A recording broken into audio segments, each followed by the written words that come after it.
श्रीशैलेशदयापात्रम् भक्त्यादिगुणार्णवम् यतीन्द्रप्रवणम् वन्दे रम्यजामातरम् मुनिम्। शक्ति पञ्चमय विग्रहात्मने सुक्तिकारजत चित्तहारिणे मुक्तिदायक मुरारिपादयो भक्तिसार मुनये नमो नमः। भक्तिसार मुनये नमो नमः।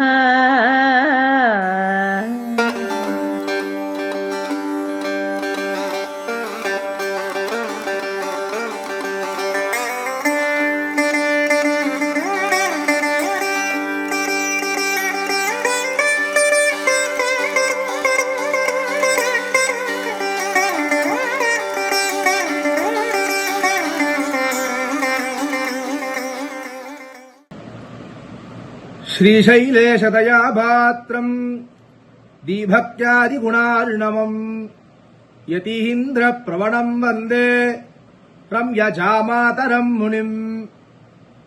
लक्ष्मीनाथसमारम्भाम् नाथयामुनमध्यमाम् अस्मदाचार्यपर्यन्ताम् वन्दे गुरुपरम्पराम्।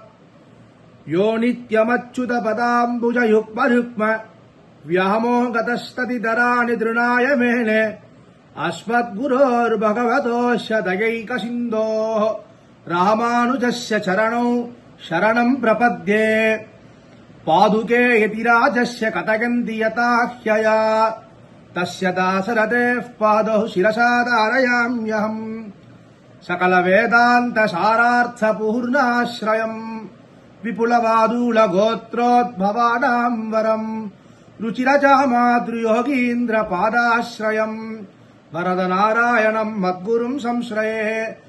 वरदगुरुशरणचरणम् वरवर मुनिवर्य गणकृपापात्रम् प्रवगुणरत्नलतिम् प्रणमामि श्रीनिवासगुरुवर्यम्।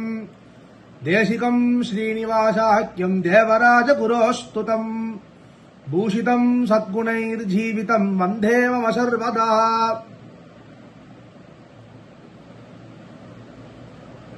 ஸ்ரீமத் வேதமாக்கம் பதிஷ்டாபனாச்சாரியராய் உபய வேதாந்த பிரவர்த்தகாச்சாரியராய் எழுந்தருளி இருக்கும் ஸ்ரீ யதுகிரி யதிராஜ நாராயண ராமானுஜ ஜீயர் சுவாமியின் சரணார விந்தத்தில் அடியனுடைய முதற்கண் வணக்கங்களை தெரிவித்துக் கொண்டு சுவாமி ஆழ்வார்களின் ஈரச் சொற்களான திவ்ய பிரபந்தங்களுக்கு அனைவரும் நெஞ்சினால் நினைந்தும் வாயினால் மொழிந்தும் என்று சொல்லுமா போலே அர்த்தங்களை நெஞ்சிலே உள்வாங்கிக் கொண்டு வாயினால் ஆழ்வார்களின் திவ்ய சீசூக்திகளை சொல்ல வேண்டும் என்று ஆசைப்படுகிறார். ஆதலால் பற்பல வித்வன்மணிகளைக் கொண்டு திவ்ய பிரபந்த தாரா என்னும் ஒரு தலைப்பில் ஆழ்வார்களின் அமுதமொழிக்கு பற்பல மகனியர்களைக் கொண்டு அனைவருக்கும் புரியும் வண்ணம் அர்த்தங்களை வழங்கி வருகிறார். அதன் அங்கமாக தையில் மகத்திங்குதித்த திருவழிசைப்பிரான் அவருடைய திவ்ய சீசூக்தியான இயல்பாவில் நான்முகன் திருவந்தாதியின் 41ஆம் பாட்டு முதல்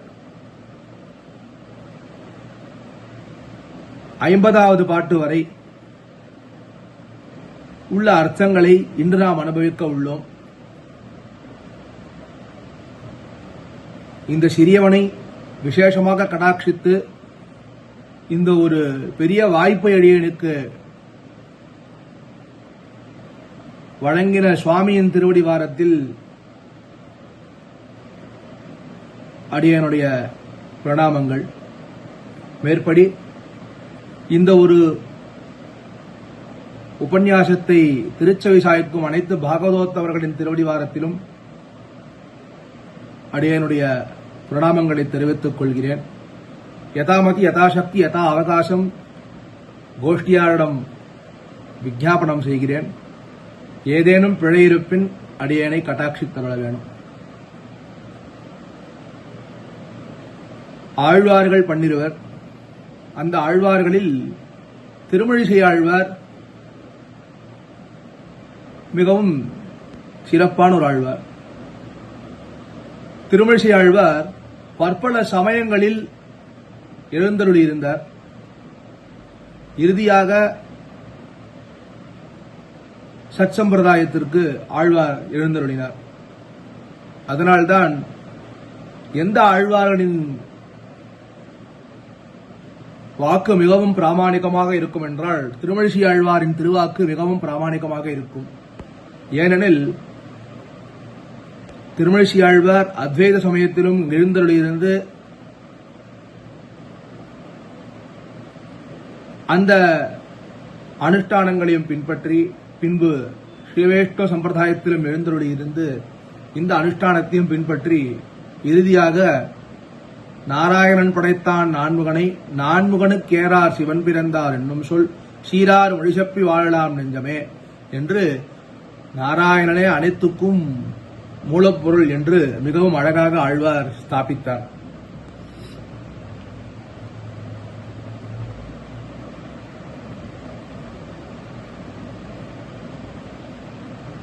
இன்று அந்த ஆழ்வார் நான்முகன் திருவந்தாதியில் தான் சாதித்தருளின 41ஆம் பாட்டு முதல் 50ஆம் பாட்டு வரை இன்று நாம் அனுபவிப்போம்.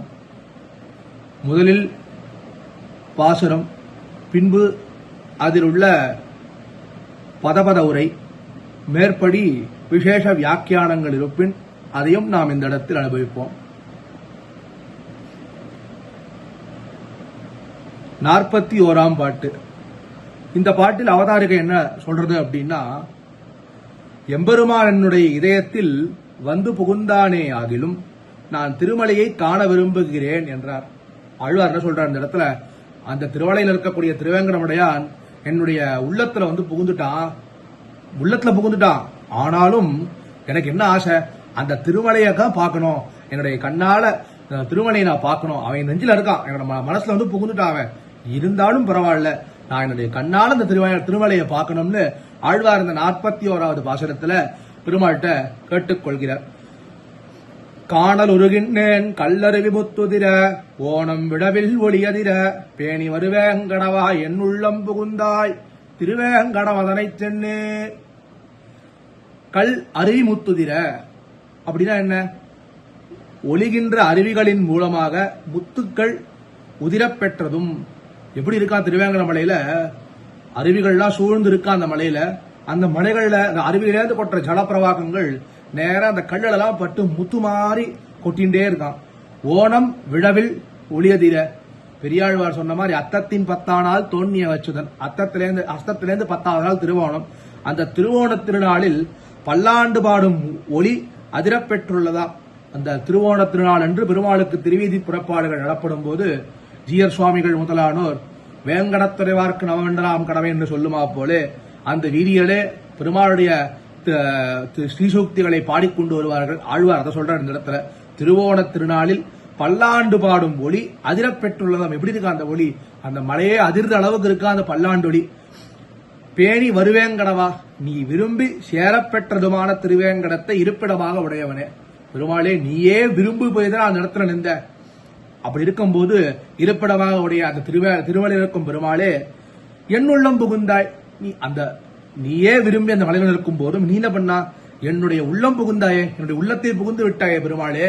இருப்பினும் பரவாயில்ல, என் மனசிலேயே புகுந்தாலும் பரவாயில்ல, திருவேங்கட வதனை சென்னு, அந்த திருமலையில் சென்று காணல் உருகின்றேன், சென்று சேவிக்க விருப்பம் கொண்டிருக்கிறேன் அப்படிங்கிறார் ஆழ்வார். நீ என்னோட நெஞ்சிலே வந்து புகுந்தாலும் பரவாயில்ல திருவேங்கடமுடையானே, உன்னை என்னுடைய கண்ணால வந்து காண ஆசைப்படுறேன், விருப்பப்பட்டு கொண்டிருக்கேன் பெருமாளே, எனக்கு அந்த பாக்கியத்தை நான் பெற்றுத்தர வேண்டும் என்று பெருமாளை ஆழ்வார் கேட்டுக்கொள்கிறார். காணொருகின்றேன், காண வேண்டி ஆசைப்படுகிறேன், உன்னை காண வேண்டி நான் ஆசைப்படுறேன் பெருமாளே. கல் அருவி முத்துதிர, ஒளிய உடைய அருவிகளால் முத்துக்கள் உதிர. அந்த அருவிகள்லாம் எப்படி இருக்கு, அந்த அருவிகளோட ஒளியே வந்து பார்த்தோன்னா முத்துதிர மாதிரி இருக்கான், சலசலன்னு கொட்டின்னு இருக்கான் முத்துதிர.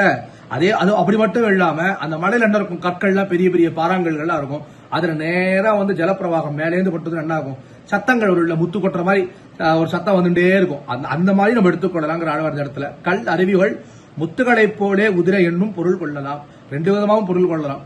ஒண்ணு, அந்த ஒளியே வந்து முத்துகள் கொட்டுற மாதிரி இருக்கு, அப்படி இல்லாட்டி அந்த ஜலப்பிரவாகங்கள் வந்து அந்த கல்லுல படுறதுனால அந்த சத்தம் பார்த்தா அந்த முத்துகள் கொட்டுற மாதிரி இருக்குன்னு ஆழ்வார் சாதிக்கிறார்.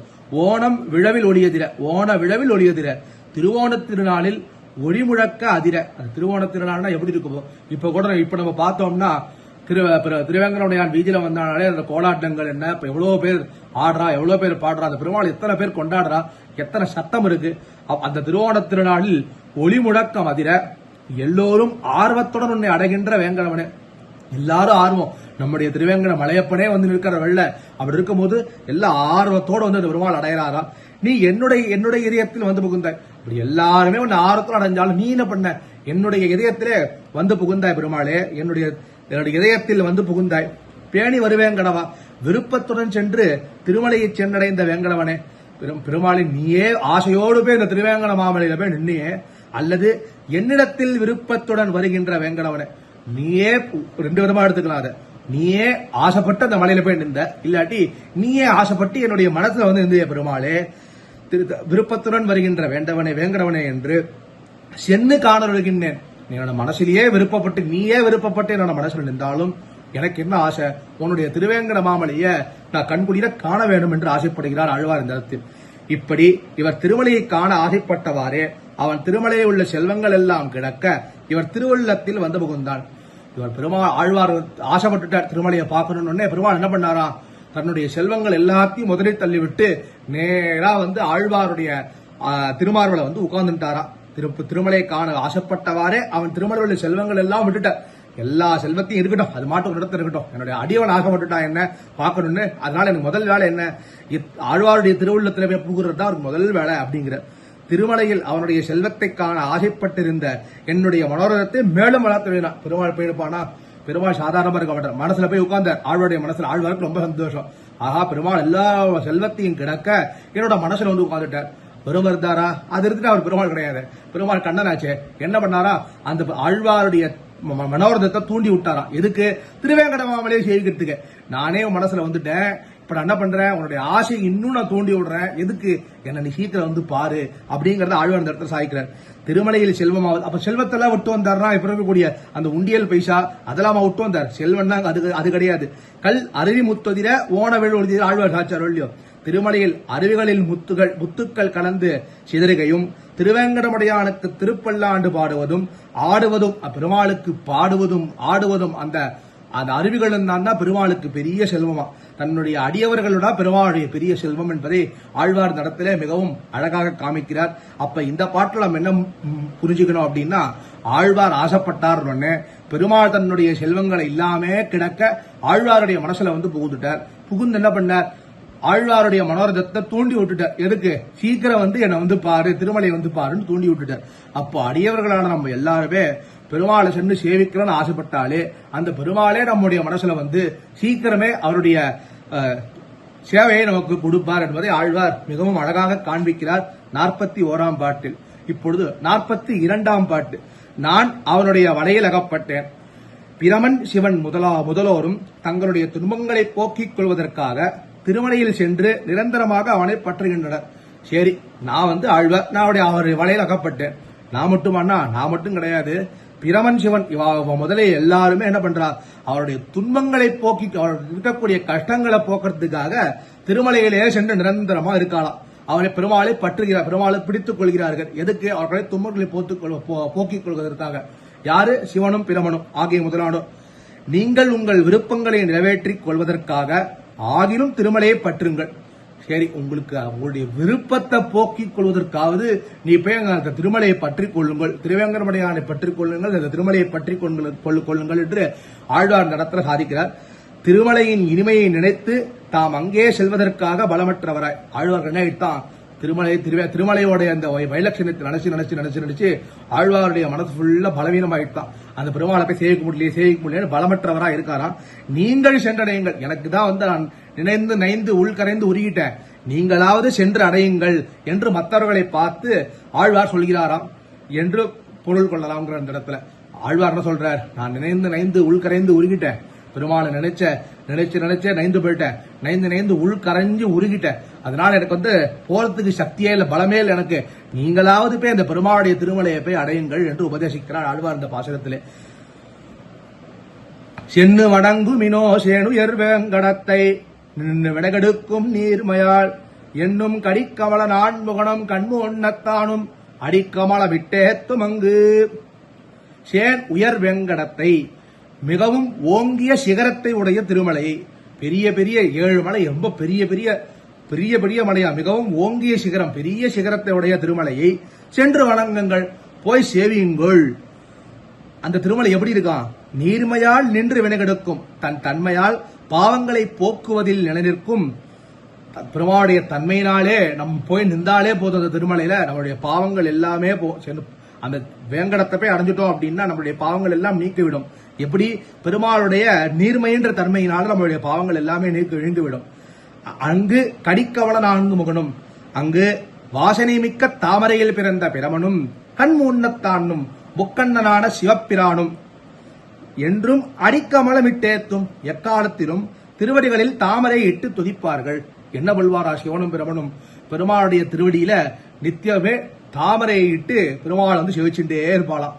எதுக்காக, தங்களுடைய பாவங்களை போக்க வேண்டும் என்பதற்காக இந்த திருமலையிலே நித்தியவாசம் பண்றா அப்படிங்கறத ஆழ்வார் இந்த இடத்துல சாதிக்கிறார். அதே போல நம் அனைவரும் அந்த திருவேங்கடமுடையாருடைய திருமலையை சென்றடைந்தால் நம்முடைய பாவங்களை தன்னுடைய நிருமையினாலே பெருமாள் போக்கி விடுவார் என்பதை ஆழ்வார் மிகவும் தெளிவாக இந்த இடத்தில் சாதிக்கிறார். மிகவும் உயர்ந்திருக்கின்ற திருமலையை சென்று அடையுங்கள், திருமலையை அடைய வேண்டும் என்ற நினைவுடன் வழி செல்லுதலும், அங்கு சென்றால் அடிமை செய்யுதலுமே விரும்பப்படும் பயன்கள் என்கிறார்கள்.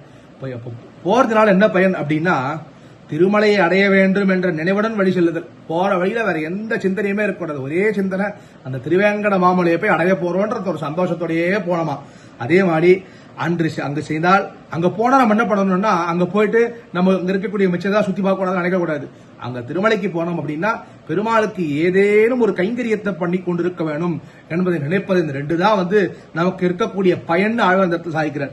சேன் உயர் வேங்கடம், திருமலையை மிக உயர்ந்திருக்கிறது என்று கூறியது.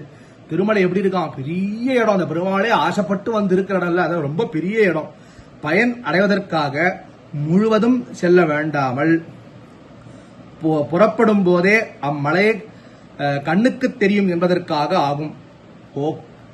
ஏதோ ஒரு பயனுக்காக அந்த மலைக்கு போகணும்னு சொல்ல ஆழ்வார் தெரிவிக்க இந்த இடத்துல, பயன் அடைவதற்காக முழுதும் செல்ல வேண்டாமல், ஒரு பயனுக்காகவே முழுசா எனக்கு ஒரு நல்லது நடக்கிறதுக்காக பெருமாளை போய் சேர்க்க கூடாது, முழுசா அப்படி போகக்கூடாது. புறப்படும் போதே அம்மலை கண்ணுக்கு தெரியும் என்பதற்காக நம்ம புறப்படும் போதே என்ன ஆயிடணும், நம்ம கண்ணு முன்னாடி அந்த மலை வந்து நின்றுமா, அந்த அளவுக்கு அந்த பெருமாளுடைய திருமலையில ஆசைப்பட்டு இருக்கணும்ன்றது ஆழ்வார் நேரத்தில் சாதிக்கிறார். திருமலையை கண்ணால் பார்த்து கொண்டு அதே வழிநடைக்கு உணவாக கொண்டு போகலாம். எப்படி அந்த பெருமாளுடைய திருமலை கிளம்பும் போதே பெருமாளுடைய திருமலை கண்ணுக்கு முன்னாடி வந்துடணும். அந்த மலையை பார்த்து ஆஹா இன்னும் கொஞ்சம் தூரம் தானே அப்படியே நடந்து போனோம். அந்த பெருமாளுடைய திருமலையே நமக்கு வந்து போற வழியில அந்த வழிநடைக்கு நமக்கு பசி ஆற்றக்கூடிய உணவாகவே மாறிவிடணும். அந்த அளவுக்கு ஒரு நிலையில நம்ம எல்லாருமே இந்த திருமலை மேல இருக்கிறோங்கிறத ஆழ்வார் இடத்துல மிகவும் அழகாக சாதிக்கிறார். எல்லா துன்பங்களையும் போக்கும் தன்மையால் உந்தித்தாமரையில் பிறந்த பிரமனும் முக்கண்ணனான சிவனும் எம்பெருமானுடைய திருவடிகளில் என்றும் தாமரைப்பூவை கொண்டு அணுகி துதிப்பார்கள். என்ன சொல்ற, எல்லா துன்பத்தையும் பெருமானுடைய நீர்மையினால போக்குறதுக்காக இந்த திருமலை நின்று இருக்கார். அதனால என்ன பண்றா, பிரம்மாவும் சிவனும் மேலே வந்து இந்த திருமலையிலே நித்தியவாசம் பண்றா. எதுக்கு, தங்களுடைய பாபங்களை எல்லாம் போக்கி ஒழிய வேண்டும் என்று திருவேங்கடமுடையானை பிரார்த்தித்து நித்தியமே ஒரு தாமரை புஷ்பத்தை எடுத்து பெருமாளுடைய திருவடியில சேர்க்கிறார் அப்படிங்கறத ஆழ்வார் இந்த இடத்துல சாதிக்கிறார். இப்படி வேறு பயன்களை விரும்புவர்களுக்கும் திருவேங்கடமுடையானை அடைகிறார்கள். இப்படி வேற பயணம் அடையவர்களுக்கு என்ன பண்றா? ஆழ்வார் பயன்னா முதல்ல என்ன சொன்னார்? இந்த மலையை போய் அடையறதே பயனா இருக்கணும். கிளம்பும் போதே இந்த மலை ஞாபகத்துக்கு வந்துடணும். அந்த மலையே நமக்கு உணவாயிடணும் அப்படிங்கறத ஆழ்வார் சொல்ற வழிநடைக்கு போகும்போது. அப்படி நினைக்காம வேறு பயன்களை எண்ணுபவர்கள் என்ன பண்றா? திருவேங்கடமுடையானை அடைகிறார்கள். வேறு பயன்கள் எதையும் விரும்பாத நீங்கள் திருமலையை அடையுங்கள். நீங்களாம் நம்மளாம் யாருங்கிறார்? நீங்களாம் வேற எந்த பயனுமே நீங்களா விரும்ப மாட்டேன். ஆழ்வார் நம்மள நினைச்சுட்டு இருக்க.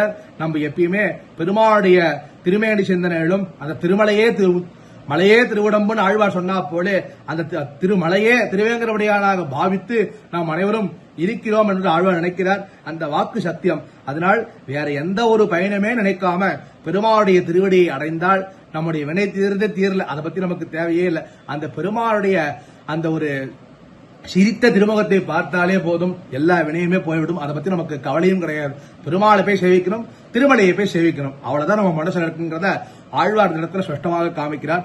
அதனாலே 41ஆம் பாட்டிலே பெருமாள் தன்னுடைய உள்ளத்தில் புகுந்தாலும் ஆழ்வார் தான் அந்த திருவேங்கட மாமலையை சென்று சேவிக்க வேண்டும் என்று மனதில் ஆசை கொள்கிறார். அந்த ஆசைக்காக பெருமாளே தன் அனைத்து செல்வங்களையும் விட்டு ஒழிந்து ஆழ்வாருடைய மனதில் அமர்கிறார். ஆழ்வார் மனதிலே கிடந்தாலும் அந்த ஆழ்வாரின் மனோரதத்தை தூண்டிவிட்டு ஆழ்வாரை கடுக்க அந்த திருமலை சேவிப்பதற்காக அழைத்துச் செல்கிறார் பெருமாள்.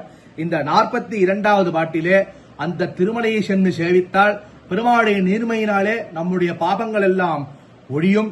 பாபங்களை ஒழிப்பதற்காக பிரமனும் சிவனும் நித்தியபடி பெருமாளுடைய திருவடித்தாமரைகளில் தாமரை மலரை கொண்டு ஆராதனை செய்கிறார்கள் என்று இதுவரைக்கும் இரண்டு பாசுரத்தில் ஆழ்வார் மிகவும் அழகாக காண்பிக்கிறார். 43வது பாட்டு. வேறு பயன்களை விரும்புகின்ற பிரமன் முதலானவர்களும் திருமலையின் பூமி பெருமை காரணமாக வேறு பயன்களை கருதாதவர்களாய் எம்பெருமானை ஆராதிப்பதற்குரிய பொருள்களை கொண்டு எம்பெருமானை அடைந்து அவனுக்கு மங்களாசாசனம் செய்வார்கள் என்கிறார். என்ன சொல்ற?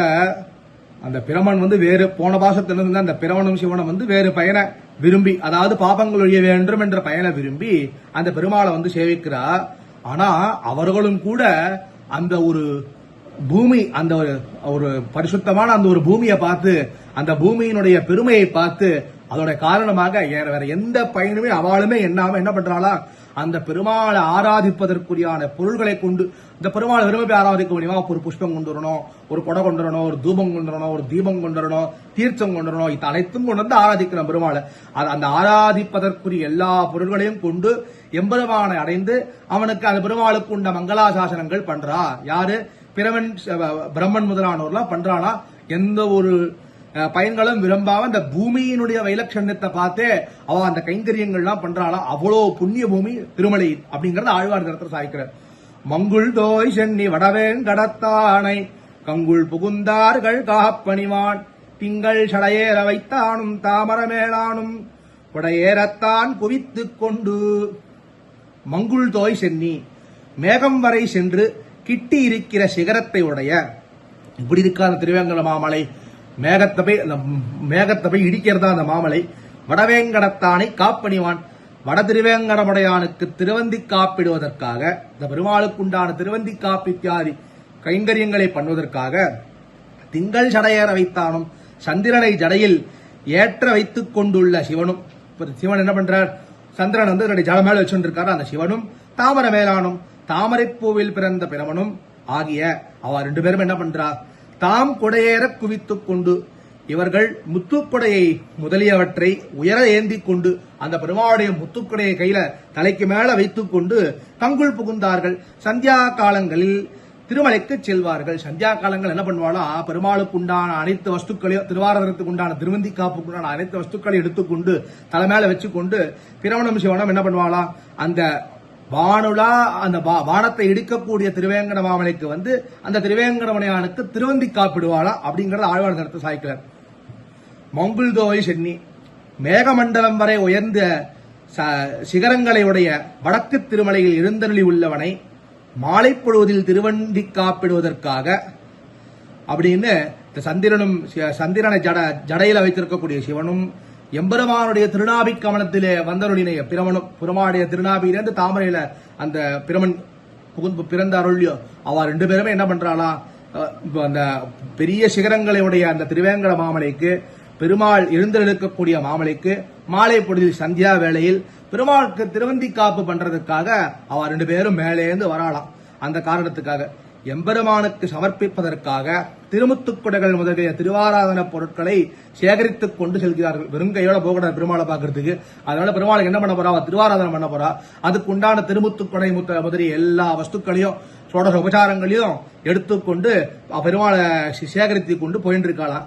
மாலை அந்திப்பொழுதில் பிரம்மா முதலானவர்கள் எம்பெருமானுக்கு கைங்கரியம் செய்வதற்காக கொடை முதலியவற்றை எடுத்துக்கொண்டு செல்வார்கள் என்பதை கண்ணால் காண்பது போல அருளி செய்கிறார். ஆழ்வார்னா அப்ப இருந்து பாருங்க, பிரம்மா சிவனை கண்ணால் பார்க்க முடியுமான்னு ஆழ்வார் அப்படி பார்த்த மாதிரியே சொல்றாரு.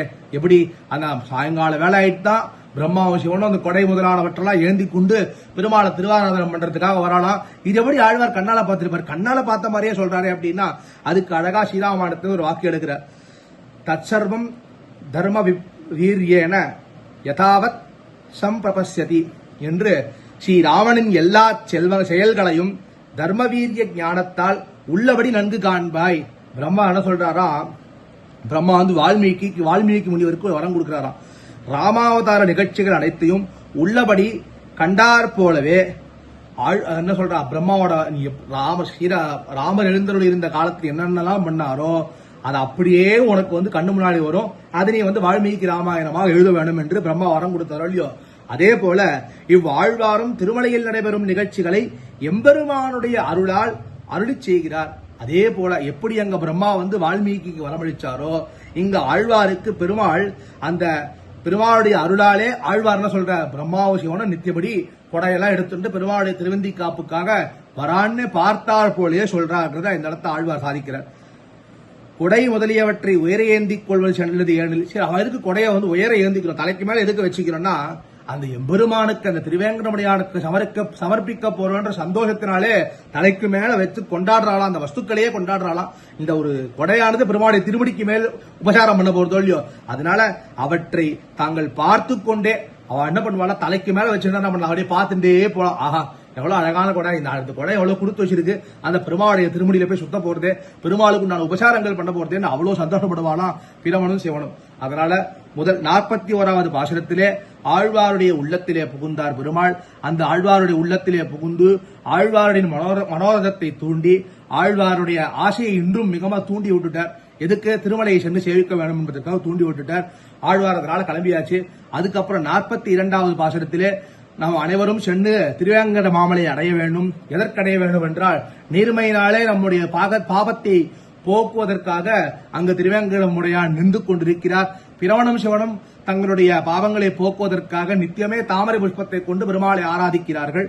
அதே போல இந்த பாசுரத்திலே ஆழ்வார் என்ன சொல்றார், அந்த ஒரு பூமிக்கு உண்டான வைலட்சண்யத்தை பார்த்து பெருமையை பார்த்து எந்த ஒரு பயனுமே எண்ணாமல் பிரவணம் சிவனும் பெருமாளுக்கு திருவாராதன கைங்கரியங்களை செய்ய வேண்டும் என்று அந்த முத்துக்குடையை தலைமையிலே ஏந்திக் கொண்டு ஆசையுடன் பார்த்து கொண்டு நித்தியபடி சந்தியா காலத்திலே மாலை பொழுதிலே பெருமாளுக்கு திருவந்தி காப்பிடுகிறார்கள். 44வது பாட்டு. பிரவன் முதலியவர்கள் தங்களுக்கு நன்மை தீமைகளை அறியாமல் வரங்களை கொடுத்து தாங்களே துன்பத்தை தேடிக்கொள்ளும் போதும் அவர்களுக்கு நன்மையை அறிவிப்பவனும் எதிரிகளை அழிப்பவனுமான எம்பெருமான் எழுந்தருளிக்கின்ற திருவேங்கட மலையில் உடலுள்ள அங்கங்கள் சக்தியுடன் இருக்கும் போதே சென்று சேவியுங்கள் என்கிறார். ஆழ்வார் என்ன சொல்ற, இந்த இடத்துல அந்த பிரம்மாவு சிவனை பின்னாடி என்ன நடக்க போகுதுங்கிறது தெரியாம வரத்தை கொடுத்துடுறா. வரத்தை கொடுத்து அவர்களுக்கு துன்பத்தை தேடிக்கொள்கிறா. அப்படி இருந்தாலுமே நீ என்ன செய்யறவாளுக்கு அவர்களுக்கு நன்மைகளே செய்கிறாய் பெருமாளே. அதே போல தர்மத்தை ஸ்தாபிப்பதற்காக அந்த எதிரிகளையும் நீயே அழிக்கிறாய பெருமாளே. எந்த பெருமாள் அழிக்கிறார்னா இந்த திருவேங்கட மாமலையிலே எழுந்தருள் இருக்கக்கூடிய அந்த திருவேங்கடமுடையான் தான் அழிக்கிறார். அதனால நம்மளுடைய உடல்ல இருக்கக்கூடிய அங்கங்கள்னா சக்தி நல்ல தேக திட்ட ஆரோக்கியத்தோடு இருக்கும் போதே அந்த பெருமாளுடைய திருவேங்கட மாமலையை சென்று சேவிக்க வேண்டும் என்பதை ஆழ்வார் இந்த ஒரு பாசுரத்திலே ரொம்பவும் அழகாக சாதிக்கிறார். குண்டு குடங்காள் மேல் வைத்த குழவியாள் அண்ட அரக்கன் தலைதாளாள் பண்டன்னி ஓங்குமரன் நிற்கும் பொடில் வேங்கடமலைக்கே ஓங்குமரனுள்ளீர் புரிந்து குமரருள்ளீர் கிழத்தனமற்றவர்களே, பண்டு குடங்கால் மேல் வைத்த குழவியாய், முன்பு பிரமன் மடியிலே இருந்து குழந்தையாய்க் கொண்டு தண்டமரக்கன் தலை தண்டிக்கத்தக்க அரக்கனாகிய ராவனுடைய தலைகளை தாளால் எண்ணிப்போம் திருவடிகளால் எண்ணிக்காட்டி மறைந்தவனான குமரன் நிற்கும் இளங்கினான எம்பெருமான் எழுந்தருளி இருக்கும் பொழில் வேங்கட மலைக்கே, பொழில்களால் சூழப்பட்ட திருவேங்கட மலைக்கே புரிந்துவோம் ஆசையுடன் செல்லுங்கள் அப்படிங்கிறார். என்ன பண்றார்? பிரமன் தன்னை வந்து அடைந்த ராவனுக்கு, அந்த ராவணன் வந்து பிரம்மா மேல தபஸ் பண்ணி பிரம்மாவை சாட்சாத்காரம் பெற்று வரத்தை கேட்கிறான். அப்ப என்ன ஆடுறது, அவன் ராவணன்றது தெரியாம பிரம்மா வரத்தை கொடுக்கறதுக்காக முயல்றார்.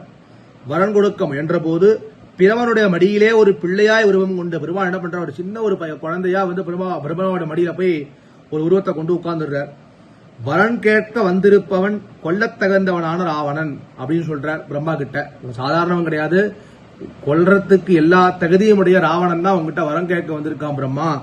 இவனுக்கு வரம் கொடுக்க கூடாது, இவனுக்கு வரத்தை கொடுத்து விடாத, தர்மத்தை ஸ்தாபிக்க முடியாது, தர்மத்தை ரட்சிப்பதற்கு ரொம்பவும் கடினமாக போயிடும், தர்மத்தை ஸ்தாபிக்கவே விடமாட்டான், இவன் பெரிய கொடிய அரக்கணிவன் என்பதை தெரிவிக்கும் வண்ணமாக இவர் அந்த ராவணனுக்கும் தெரியாதபடியும் பெருமாள் பண்ணணும். இங்க அதான் ராவனுக்கு தெரியாதபடி விளையாடுவதை போலே அது என்ன பண்ணாரா, அதனுடைய திருவடிகளாலே அவருடைய தலைகளை எண்ணி காட்டி பெருமாளுடைய திரையை வெட்டி இப்படி காமிச்சாராம். இவன் தான் வந்து ராவணன், இவன் வந்து அழிக்கிறதற்காக இருக்கான், எல்லா கொல்லத்தக்க எல்லா தன்மை இருக்கு அவனுக்கு. அப்படி இருக்கும்போது அவனுக்கு வந்து நீ வரத்தை கொடுத்துடாத பிரம்மா அப்படின்னு பெருமாள் பிரம்மாவோட மடியில ஒரு சிறு பிள்ளையா உருவெடுத்து போய் சொன்னாராம். சொல்லிட்டு பின்னாடி மறைஞ்சு போயிட்டார். இப்படி அடியவர்களுக்கு நன்மை செய்பவனான எம்பெருமான் எழுந்தருள் இருக்கின்ற சோலைகளை உடையதான திருமலைக்கு அந்த பிரம்மா வரத்தை கொடுத்திருந்தார் அப்படின்னா ரொம்பவே கடினமாக போயிருக்கும். அந்த பெருமாள் அந்த ஒரு அது பிரம்மாவுக்கு எந்த ஒரு துன்பம் வந்துடக்கூடாதுன்றதுக்காக அந்த சிறு பிள்ளையா வடிவெடுத்து அந்த ஒரு விஷயத்தை பண்ணதுனால அந்த அடியவர்களுக்கு நன்மை செய்பவனான எம்பெருமாள் எழுந்திருக்கக்கூடிய மலை இந்த திருவேங்கட மாமலை. அந்த திருவேங்கட மாமலைகளுக்கு நம்ம என்ன பண்ணணும், கால்களில் வலிமை உடையவர்கள் அனைவரும் வந்து செல்லுங்கள், விரைந்து செல்லுங்கள். நம்மளால சீக்கிரமா நம்ம காலில் வலிமை இருக்கும் போதே நம்ம என்ன பண்ணோம், சீக்கிரமா போய் அந்த திருவேங்கட மாமலையை சென்று சேவிக்கணும், வந்து அடையணும், போய் பெருமாளை சேவிக்கணும். எப்பேற்பட்ட பெருமாள், அந்த பெருமாள் தான் பிரம்மாவை காப்பதற்காக சிறு பிள்ளையா பிரம்மாவோட மடியில இருந்து அந்த ராவணனை வந்து கொல்லத்தக்கவனான அவனுக்கு நீ வரவழைக்க கூடாது என்று பிரம்மாவை ரட்சித்தருளினார் அந்த திருவேங்கடமுடையான் அப்படிங்கறத இந்த ஒரு பாசுரத்தில் ஆழ்வார் மிகவும் அழகாக காண்பிக்கிறார்.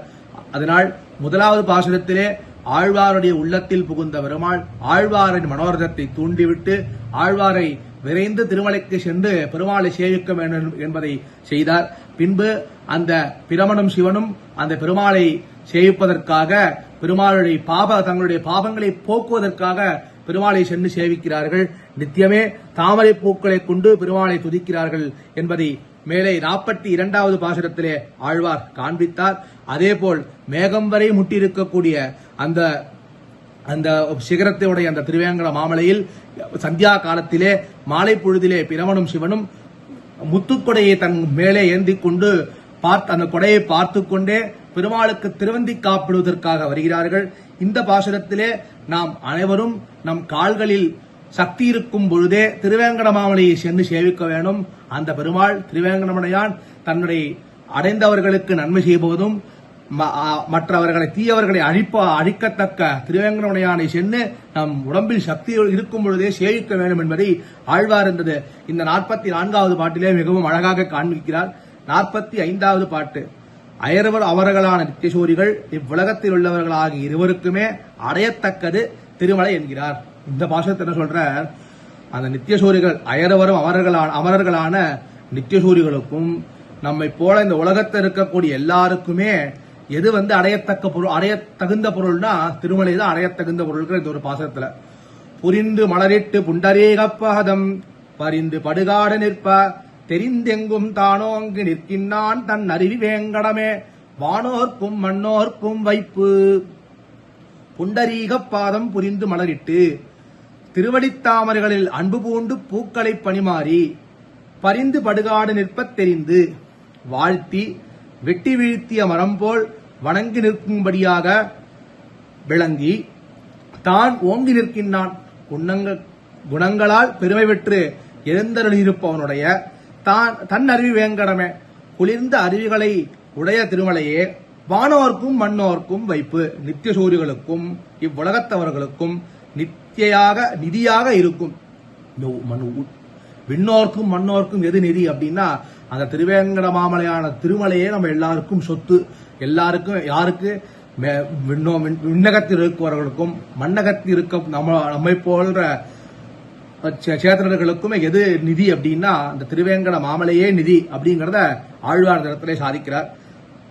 மனத்தை வழிப்படுத்தி பூக்கள் முதலிய உபகரணங்களை கொண்டு எம்பெருமானுடைய அழகிய திருவடிகளை பற்றிவிடாதே நிற்க விளங்கி நின்றவனுடையதான குளிர்ந்த அருவிகளுடைய திருமலையை திருநாட்டிலுள்ள நித்தியசூரிகளும் இவ்வுலகில் உள்ள சம்சாரிகளும் வைப்பு அடையத்தகுந்த இடமாகும். நல்ல சொல்ற மனதை வழிப்படுத்தி நல்ல ஒரு வழியில செலுத்த பண்ணி பூக்கள் முதலிய உபகரணங்களை கொண்டு பூ போல இருக்கக்கூடிய புஷ்ப இத்தியாதி வாசன திரவியங்கள் எல்லாம் கொண்டு உபகரணங்களை கொண்டு எம்பெருமானுடைய அழகிய திருவடிகளை பற்றி விடாதே நிற்க அந்த எம்பெருமானுடைய அழகிய திருவடியை பற்றி விடாதே நிற்க பிடிக்காமல் இருக்க விளங்கி நின்றவனுடையதான குளிர்ந்த அருவிகளை உடைய திருமலையை அந்த ஆதாரமா அந்த திருவடியை வச்சு நிற்கிறார்கள் அந்த பெருமாள் அந்த அருவிகளை உடைய திருமலையை திருநாட்டில் உள்ள நித்தியசோரிகளுக்கும் இவ்வுலகில் உள்ள சம்சாரிகளுக்கும் வைப்பு அடையத்தகுந்த இடமாகும். அதனால் அடையத்தகுந்த இடம் நமக்கு என்ன? அந்த திருமலை தான் நம் அனைவருக்கும் அடையத்தகுந்த இடம். யாருக்கு? நமக்கு மட்டும் இல்ல, விண்ணோருக்கும் எல்லாருக்குமே அடையத்தகுந்த இடம் திருமலை என்பதை இந்த ஒரு பாசுரத்திலே ஆழ்வார் மிகவும் அழகாக காண்பிக்கிறார். முதல் பாசுரத்திலே ஆழ்வார் என்ன சொன்னார்னா, தன்னுடைய மனதிலே பெருமாள் புகுந்து தன்னுடைய மனோரதத்தை தூண்டி அந்த பெருமாளை சீக்கிரம் சென்று அந்த திருமலையை சேவிக்க வேண்டும் என்ற ஆசையை தூண்டிவிட்டார். அடுத்த பாசுரத்தில் பிரவனும் சிவனும் தன்னுடைய பயன்களை பெற்று, அதாவது தங்களுடைய பாவத்தை போக்கிக் கொள்வதற்காக அந்த பெருமாளுடைய நீர்மையை தேடிக்கொண்டு திருமலையில் சென்று புஷ்பங்களை, தாமரை புஷ்பங்களை நித்தியமுமே திருவடியிலே சமர்ப்பிக்கிறார்கள்.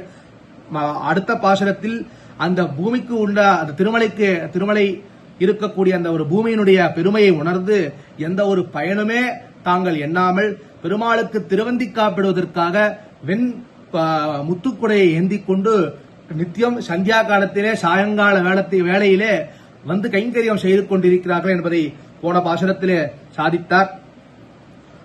அதற்கு பின்பு நம்முடைய திருவடியில் பலம் இருக்கும் பொழுதே, நம்முடைய கால்களில் பலம் இருக்கும் பொழுதே அந்த பெருமாளுடைய திருவடியை சென்று சேவிக்க வேண்டும், அந்த திருமலையை சென்று சேவிக்க வேண்டும். அந்த பெருமாள் தான் நம்ம அனைவருக்குமே நன்மையை செய்பவன், தீயவர்களை அழிப்பவனான திருவேங்கடமுடையான். அதனால் நம் அனைவரும் அவனை சென்று சேவிக்க வேண்டும் என்பதை ஆழ்வார் சாதித்தார்.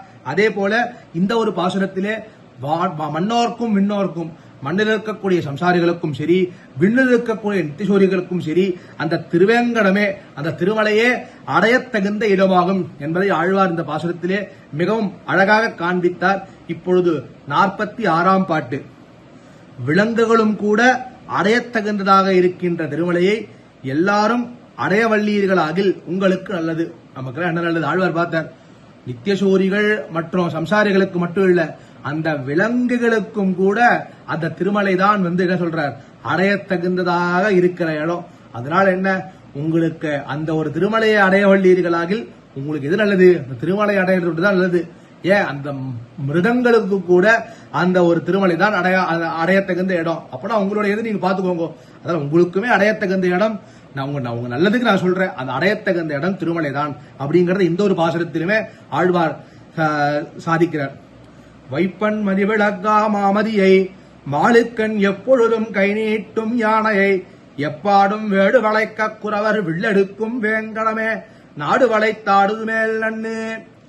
மாமதியை மாளுக்கு மணிவிளக்கா, சிறந்த சந்திரனை திருவேங்கடமுடையானுக்கு மங்கள தீபமாக வைப்பன் என்று, வைக்க கடவேன் என்று, சந்திரனை பிடிப்பதற்காக எப்பொழுதும் கை நீட்டும் யானை, எப்போதும் துதிக்கையை நீட்டிக் கொண்டிருக்கும் யானை. யானை என்ன பண்றதா, மேல இருக்கக்கூடிய சந்திரனை பார்த்து அந்த சந்திரனை ஒரு பெரிய மங்கள தீபமா பெருமாளுக்கு ஏற்றி வைக்கிறோம்னு அந்த சந்திரனை பிடிக்கிறதுக்காகவே தன்னுடைய துதிக்கையை தூக்கிண்டே இருக்கா அந்த யானை. எப்பாடும் வேடு வளைக்க, எல்லா புறங்களிலும் வேடர்கள் சூழ்ந்து கொள்ள குறவர் வில்லெடுக்கும் வேங்கடமே. அந்த யானை தூக்கிட்டு இருக்க என்ன பண்ண, யானையோட தந்த வேணும் அப்படின்னா அந்த யானையை கொலை பண்றதுக்காக எல்லாம் சுத்தி வேடர்கள்லாம் சூழ்ந்து கொள்றாளாம். குறவர் வில்லெடுக்கும் வேங்கடமே, அவ்வேடர்களை எதிர்க்க குறவர்கள் வில்லெடுக்கும் அந்த வேடர்களை கொல்றதுக்கு குறவர்கள் என்ன பண்றானா, அவருடைய வில்லெடுத்து அந்த வேடர்களை கொல்ல போறாளாம். அந்த யானை பெருமாளுக்கு கைங்கரியம் பண்ணுன்ற ஆசைனால அந்த நிலாவை பிடிச்சி ஒரு மங்கள தீபமா எடுத்து வைக்கணும்னு பாக்குறது, நீ அதை போய் கொல்றீங்களேன்னு சொல்லிட்டு அந்த வேடர்கள்லாம் வில்லெடுத்து அந்த ஒரு வேடர்களை கொல்ல போறாளாம். குறவர்கள்லாம் வில்லெடுத்து அந்த வேடர்களை கொல்ல போறாளாம். அப்படிப்பட்ட வேங்கடமே நாடு வளை தாடுது மேல் நன்னு, நாட்டில் உள்ளவர்களுக்கு பிரதட்சணம் பண்ணி நடமாடினால் நல்லது. அந்த ஒரு கிரி பிரதட்சணம், அந்த மலையை சுத்தி சுத்தி சுத்தி நடந்தே என்றாலே உங்களுக்கு நடமாடினால் நல்லது. மலையை சுத்தி நடந்துட்டே இருந்தாலே உங்களுக்கு நல்லது அப்படிங்கிற ஆழ்வார். பெரிய சந்திரனை திருவேங்கடமுடையானுக்கு அழகான விளக்காக வைக்க போகிறேன் என்று எப்பொழுதும் சந்திரனை எடுப்பதற்காக துதிக்கை நீட்டி நிற்கின்ற யானையை, யானை என்ன பண்றதுதான் அந்த திருவேங்கடமுடையானுக்கு சந்திரனை அழகா ஒரு விளக்கா வச்சா எவ்வளவு அழகா இருக்கும் அந்த யானை ஒரு எண்ணமா. அதனால என்ன பண்றதா அந்த யானை துதிக்கையை நீட்டி நீட்டி நீட்டு இழுக்க பாக்குறதா, எடுத்து போய் நம்ம திருவேங்கடமுடையான் வச்சா எவ்வளவு அழகா இருப்பார், அந்த ஒரு ஒளியில நம்மளுடைய பெருமாளுடைய திருமுக மண்டலம் எவ்வளவு பிரகாசமா தெரியும்ன்றது அந்த யானைக்கு அவ்வளவு ஆசையா இருக்கு. அதனால அந்த துதிக்கையை நீட்டின்டே இருக்கா வாழை பார்த்து. அந்த ஒரு சமயம் அதுக்கு என்ன இருக்க போகுது, திருவேங்கடமுடையான்றதா என்ன இருக்க போறது, சுத்தி யார் இருக்க போதா யானைக்கு தெரிஞ்சா, சுத்தி யாரா இருக்கான்னு தெரிஞ்சா அந்த யானை ஓட போறது. அந்த ஒரு எண்ணமே இல்லை அந்த யானைக்கு. அந்த யானை இருக்கக்கூடிய ஒரே எண்ணம் அந்த நிலாவை எடுக்கணும், அந்த அழகிய நிலாவை எடுத்து பெருமாளுக்கு ஒரு மங்கள தீபமா ஏற்றி வைத்து அழகு பார்க்கணுன்றதா அந்த யானைக்கு எண்ணத்தில் இருக்கு. அதனால யானை ஓடல. சுத்தி இத்தனை வேடர்கள்லாம் நிக்கிறா, அந்த வேடர்கள்லாம் சூழ்ந்து நிக்கிறா அந்த யானைய. அந்த ஒரு பெருமாளுடன் என்ன பண்றார், குறவர்கள் அனுப்பிச்சுடுற, குறவர்கள் வில்ல எடுத்து அந்த வேடர்களை கொலை பண்றா. எதனால, அந்த பெருமாளுடைய அடிவனான யானைக்கு ஏதாவது துன்பம் நின்ற போறதோன்னு பெருமாள் அந்த குறவர்கள் எல்லாரையும் அனுப்பி அந்த ஒரு வேடர்கள் எல்லாருமே கொலை பண்றாராம். அவர்களை எதிர்த்து குறவர்கள் வில்லெடுக்கும் திருமலையை, அப்படிப்பட்ட திருமலையை நாட்டிலுள்ளார்கள் சூழ்ந்து அடைய வள்ளீர்களாகில் நல்லது. நம்மளை போல எல்லாருமே சூழ்ந்து அந்த பெருமாளை பிரதட்சணம் கிரி பிரதட்சணம் பண்ணி பண்ணி நடந்து அந்த மலையில நடந்து அடைய கடவுது நல்லது அப்படிங்கறத ஆழ்வார் சாதிக்கிறார் இந்த ஒரு பாசுரத்துல. எப்படி அந்த யானை அந்த பெருமாளை தவிர வேற என்னும் நினைக்காத பொழுது துன்பங்கள் சூழ்ந்த போதும் பெருமாள் நமக்கு அனைத்து நன்மைகளும் செய்தாரோ, அதே போலதான் அந்த நாம் அனைவருமே பகவத் திருவேங்கடமுடையானுடைய திருவடிவாரத்தை நித்தியமே எண்ணிக்கொண்டு திருமலையை நித்தியமே பிரதட்சணம் செய்து கொண்டு இருந்தால் எந்த ஒரு துன்பமும் நம்மளை நேராது என்பதை ஆழ்வார் இந்த ஒரு இடத்திலே சாதிக்கிறார். அத்துன்பமே நேர்ந்தாரும் பெருமாள் குறவர்களைப் போலே வெள்ளை எடுத்து அனைத்து துன்பங்களும் போக்கி விடுவார் என்பதை ஆழ்வார் இந்த இடத்திலே மிகவும் அழகாக சாதிக்கிறார். அதனால் நாம் அனைவருமே சென்று சேர வேண்டிய இடம் வேங்கடம் மட்டுமே, திருவேங்கடம் மட்டுமே என்பதை ஆழ்வார் சாதிக்கிறார். 41ஆம் பாசுரத்திலே ஆழ்வார் தன்னுடைய மனதில் புகுந்த பெருமாள் தன்னுடைய மனோரதத்தை தூண்டி பெருமாளுடைய திருமலையை சென்று சேவிக்க வேண்டும் என்பதை ஆசையை தூண்டி அவரிடம் சென்று அந்த ஆசையை தூண்டி விட்டார். மேலும் அடுத்த பாசுரத்திலே அந்த சிவனும் பிரமனும் தங்களுடைய பாவத்தை போக்கிக் கொள்வதற்காக அந்த திருமலையிலே நித்தியம் பெருமாளுடைய திருவடி தாமரைகளில் தாமரை பூக்களை கொண்டு துதிக்கிறார்கள். பின்பு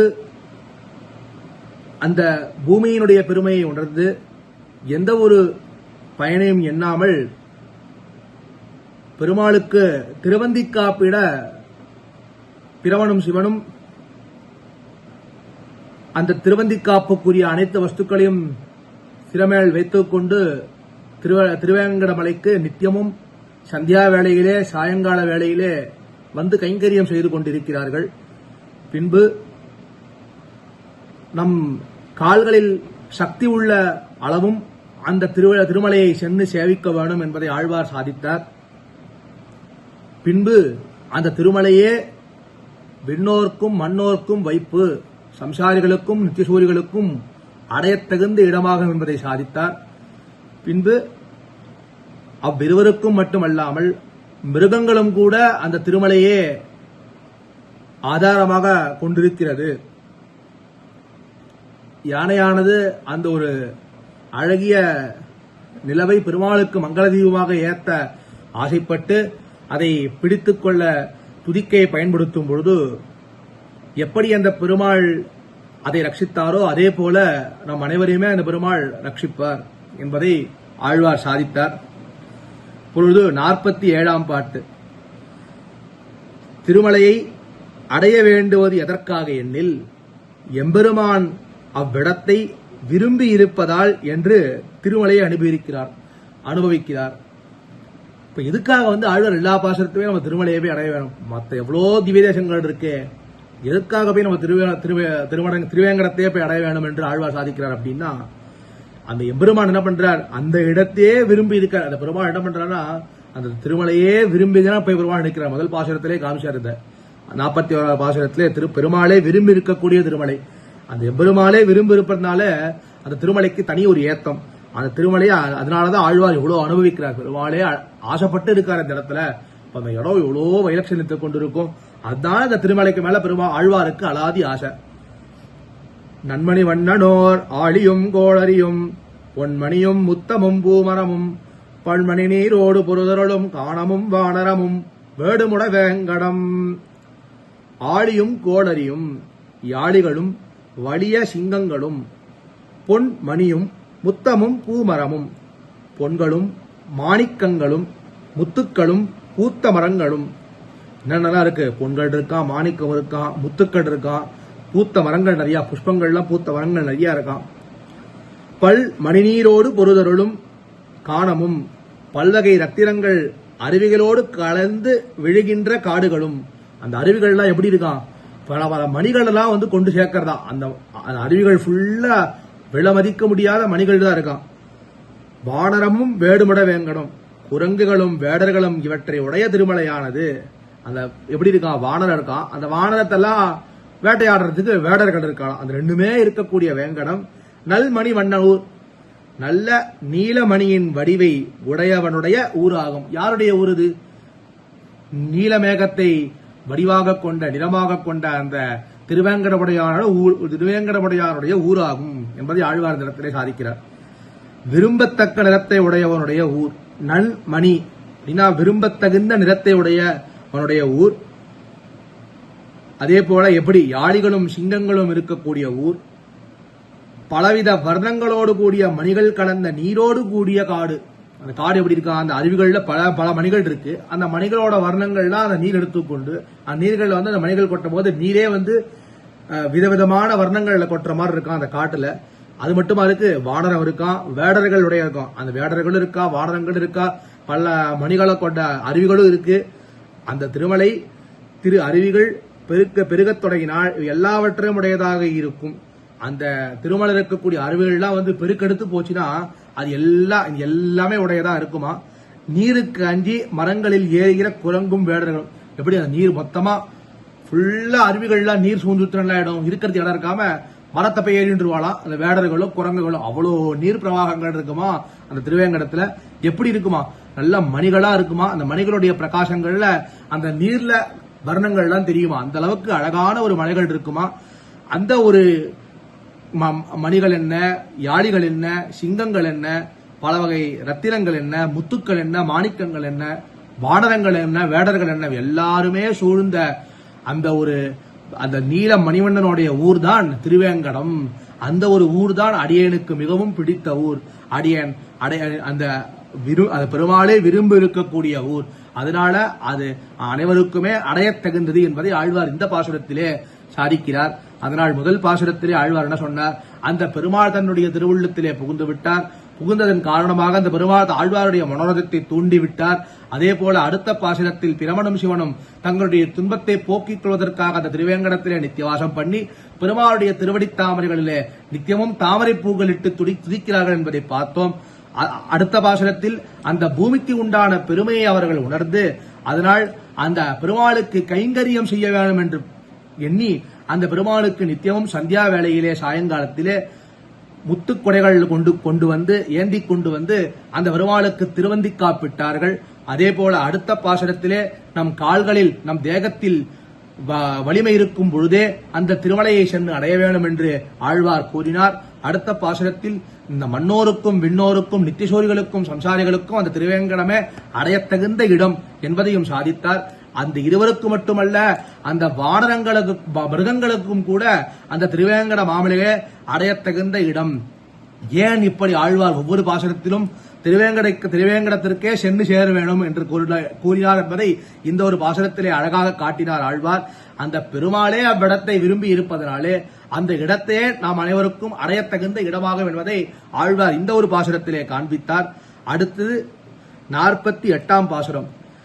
அடியவர்களின் விரோதிகளை அழிக்கும் தன்மையுடையவனான எம்பெருமான் எழுந்தருளி இருப்பதும் அடையத்தக்கதுமான திருமலையை நம்முடைய எல்லா துன்பங்களையும் போக்கும் என்கிறார். அந்த அடியவர்களுடைய விரோதிகளை அழிக்கும் தன்மை உடையவன் யாரு? அந்த திருவேங்கடமுடையான். அந்த திருவேங்கடமுடையான் போய் அடைஞ்சோம்னா நம்ம இருக்கக்கூடிய துன்பங்கள் எல்லாத்தையுமே போக்கி விடுவாளே. அதனால நம்ம எல்லாருக்கும் துன்பங்கள் எல்லாம் போய் சேர வேணும் அப்படின்னா நம்ம போய் சேர வேண்டிய இடம் திருவேங்கடமுடையானுடைய திருமலையை தவிர வேறு ஒரு இடம் இல்ல அப்படிங்கறது ஆழ்வார் நேரத்தில் சாதிக்கிறார். வேங்கடமே விண்ணோர் தொழுவதும் மெய்மையாள் வேங்கடமே மெய்வின நோய் தீர்ப்பதும் வேங்கடமே தானவர வீழத் தன்னாழிப்பட தொட்டு வானவரை காப்பான் மலை. விண்ணோர் மெய்மையால் தொழுவதும் நித்தியசூரிகள் உண்மையான பக்தியுடன் தொழுவது. நித்தியசூரிகள் எப்படி தொடரா? உண்மையான பக்தியோட தொடரா. எதை? திருமலையே தொடராளாம், வேங்கடமே தொடராளாம். மெய் வினைநோய் துயிர்ப்பதும் வேங்கடமே, அழியாத பாவங்களையும் உடலை பற்றிய நோய்களையும் தீர்ப்பதும் வேங்கடமே, போக்கிட வல்லதும் திருமலையே. நமக்கு இருக்கக்கூடிய அடியாத பாவங்களும் சரி, இந்த உடலை பிடித்துக் கொண்டிருக்கக்கூடிய நோய்களையும் சரி, எல்லாத்தையும் தீர்க்க வல்ல இருக்கக்கூடிய ஒரே இடம் அந்த திருமலையே அப்படிங்கிற ஆழ்வார் இடத்துல. தானவரை வீழ தன்னாழி படை தொட்டு, தானவர்னா அசுரர்களை மாளும்படி தன் சக்கராயுதத்தை பிடித்து, அந்த பெருமாள் என்ன பண்ற, ஒரு கையில சக்கரத்தை, அது எம்பெருமானார் கொடுத்த சக்கரத்துக்கு இன்னுமே வைலட்சணம் ஜாஸ்தி, அந்த ஒரு சக்கரத்தை வைத்துக் கொண்டிருக்காரா அந்த பெருமாள். வைத்துக் கொண்டு அந்த அசுரர்களை மாளும்படி தனது சக்கராயுதத்தை பிடித்து வானவரை காப்பான் மலை, அந்த அசுரர்களை வதம் பண்ணி தேவர்களை காக்கும் எம்பெருமானுடைய மலை. எந்த மலை? அதே திருமலை தான் அப்படிங்கறத ஆழ்வார் சாதிக்கிறார். இவ்வுலகத் தொடர்பு என்பது சிறிதுமில்லாதவர்களான நித்தியசூரிகள் மிகவும் அடையத்தக்கதாக கொண்டு தொடுவது திருமலையே. இந்த உலகத்துக்கும் அவளுக்கும் எந்த ஒரு சம்பந்தமே இல்லாதது யாரு அப்படின்னா நித்தியசூரிகள். இந்த உலகத்துக்கு அவளுக்கு எந்த சம்பந்தம் இருக்க போறது? அவளுக்கு கிடையவே கிடையாது. அவள் இருக்கக்கூடிய ஒரே சிந்தனை பகவத் சிந்தனை. அப்படி இருக்கும்போது இந்த மிஸ்ர சத்துவத்துக்கு அவளுக்கு சம்பந்தமே இருக்க போறது கிடையாது. அவளுக்கு தொடர ஒரே இடம், அடையத்தகுந்து தொடர ஒரே இடம் தான் அந்த திருமலை தானா. இவ்வுலகத்தவர்களுடைய உடல்களில் உண்டான துக்கங்களையும் துக்கத்திற்கு காரணமான பாவங்களையும், நம்ம போன்ற உலகத்தில் இருக்கக்கூடிய மனுஷர்களுடைய துக்கங்களை, உடலில் உண்டான துக்கங்களையும், அந்த துக்கத்திற்கு எது காரணம்? பாவங்கள் தான் துக்கத்துக்கு காரணம். அந்த பாவங்களையும் போக்குவதும் திருமலையே. அந்த திருமலைக்கு போனாலும் என்ன ஆயிடும்? நம்முடைய உடம்பு இருக்கக்கூடிய துக்கங்கள் போயிடும், அதற்கு காரணமான பாவங்களும் போய்விடும் என்பதை சாதிக்கிறார். அதே போல விரோதிகளான அசுரர்கள் அறியும்படி தன்னுடைய திருவாழியாகிற ஆதி ஆயுதத்துடன் தேவர்களை காப்பவனுடைய இருப்பிடம் திருமலை. அந்த பெருமாள் என்ன பண்றார்? சக்கரத்தை கையில வச்சுட்டு விரோதிகளை அழிக்கிறார், தேவர்களை ரட்சிக்கிறார். அப்படிப்பட்ட இடம் இது. அதே திருமலையில் இருக்கிற திருவேங்கடமுடையான் தான் இந்த ஒரு காரியத்தையும் பண்றார். அதனாலே மிகவும் விரும்பத்தக்கதாக ஆவதற்காக, அதனால ரொம்பவும் பிடித்த இடம் இது ஆழ்வார்க்கு அப்படின்னா திருமலை தானா. ஏன்? அந்த நித்தியசூரிகளும், இந்த உலகத்துக்கே சம்பந்தம் இல்லாத நித்தியசூரிகளும் ஆசையா தொடர பெருமாள் அந்த திருவேங்கட மாமலையில் இருக்கக்கூடிய திருவேங்கடமுடையான். அதே போல நம்மை போல இந்த உலகத்தவர்களுடைய தேகத்தில் இருக்கக்கூடிய துக்கங்களை போக்குறது அதான். துக்கத்துக்கு காரணமான பாவங்களை போக்குவது அதே பெருமாள் தான். அதனாலையும் சரி, அதே போல தேவர்களுக்கு நன்மை செய்வதற்காக அசுரர்களுக்கு இடம் செய்ய பெருமாள், அசுரர்களை அழிக்கிறதுடைய சக்கராயுதத்தினால. அதனால அதை செய்யறது இந்த பெருமாள் தான். அதனால ஆழ்வாருக்கு மிகவும் விரும்பத்தக்க இடம் எதுனா அந்த திருவேங்கட மாமலை என்பதை இந்த 48ஆம் பாசுரத்திலே ஆழ்வார் மிகவும் அழகாக காண்பிக்கிறார். அதனாலே 41ஆம் பாசுரத்திலே ஆழ்வாருடைய திருவுள்ளத்திலே பெருமாள் புகுந்து ஆழ்வாரின் மனோரதத்தை தூண்டிவிட்டார். அடுத்த பாசுரத்திலே பிரமனும் சிவனும் தங்களுடைய பாவங்களை போக்குவதற்காக பெருமாளுடைய திருவடியிலே நித்தியம் தாமரை மலர்களிட்டு துதிக்கிறார்கள். அதுக்கடுத்த பாசுரத்திலே அந்த திருமலைக்கு உண்டான பூமியினுடைய பெருமையை உணர்ந்து எந்த ஒரு பயனையுமே எண்ணாமல் பெருமாளுக்கு திருவந்தி காப்பிட அதற்குண்டான உபகாரங்களை கொண்டு அவ்விருவருமே வெண்முத்த குடைகளை கொண்டு வந்து பெருமாளுக்கு சந்தியா வேளையிலே நித்தியம் திருவந்தி காப்பிடுகிறார்கள். அது மட்டுமல்லாது அடுத்த பாசுரத்திலே நம்முடைய தேகத்தில் வலிமை இருக்கும் பொழுதும் அந்த ஒரு திருமலையை சென்று அடைய வேண்டும் என்று ஆழ்வார் சாதித்தார். அதே போல இந்த ஒரு திருமலையானது மன்னோருக்கும் விண்ணோருக்கும் இருவருக்கும் பொதுவாக அடையத்தகுந்த இடமானது என்பதை ஆழ்வார் சாதித்தார். அதற்கு பிறகு ஆழ்வார் அந்த ஒரு இடம் வானர மிருகங்களுக்கும் கூட அந்த ஒரு இடம் ஆதாரமான இடம் என்பதை ஆழ்வார் சாதித்தார். பின்பு அடுத்த பாசுரத்திலே அந்த ஒரு திருமலை திருவேங்கடமுடையானுக்கே பிடித்த இடமான இருப்பதாலே ஆழ்வாருக்கும் அது மிகவும் பிடித்த இடம். அதனாலேதான் ஆழ்வார் ஒவ்வொரு பாசுரத்திலுமே திருவேங்கடத்தை அடை நெஞ்சே என்று ஆழ்வார் சாதித்துக் கொண்டே வருகிறார். இந்த ஒரு பாசுரத்திலுமே ஆழ்வார் என்ன சாதிக்கிறார்? விண்ணோர்களான இந்த பூமிக்கு சம்பந்தம் இல்லாத விண்ணோர்களும் அந்த விண்ணோர்களும் சென்னடையக்கூடிய இடம் திருவேங்கடம். அதே போல நம்மை போல இந்த உலகத்தார்களுடைய பாவத்தையும் துன்பத்தையும் போக்கக்கூடிய பெருமாள் உறையும் இடம் திருவேங்கடம். அதே போல தேவர்களுக்கு நன்மை செய்து அசுரர்களுக்கு இடர் செய்யும் பெருமாள் இருக்கும் இடம் திருவேங்கடம். அதனால் அந்த திருவேங்கடமே ஆழ்வாருக்கு மிகவும் விரும்பத்தக்க இடம். அதனால் அந்த திருவேங்கடமே நம் அனைவருக்குமே மிகவும் விரும்பத்தக்க இடம் என்பதை ஆழ்வார் மிகவும் அழகாக காண்பிக்கிறார். அடுத்தது 49ஆம் பாட்டு. மலையாம மேல் வைத்து வாசுகையைச் சுத்தி தலையாமை தானொரு கைப்பத்தி அலையாமல் பீரக் களைந்த பெருமான் திருநாமம் கூறுவதே யாவர்க்கும் கூத்து. இந்த ஒரு பாசுரத்தோட திருமலையை ஆழ்வார் தலை கட்டுகிறார். மலை ஆமை மேல் வைத்து மந்திரமலையை கூர்ம ரூபியான தன் மேல் வைத்து என்ன பண்றார் ஆழ்வார்? அந்த மந்திரமலையை அதனுடைய முதுகு ஆமையா வடிவெடுத்து பெருமாள் மேல வைத்து பாசுகியை சுத்தி வாசுகி நாகத்தை கடைக்கயிறாக சுத்தி அதை கயிறா சுத்தி ஆமை தான் தலை ஒரு கை பத்தி ஆமையான தானே மலையின் உச்சியை ஒரு கையால் பிடித்தமுக்கி அந்த ஆமையான பெருமாள் என்ன பண்றாரா? மலையோட உச்சியை ஒரு கையால பிடித்துக்கிறாராம்.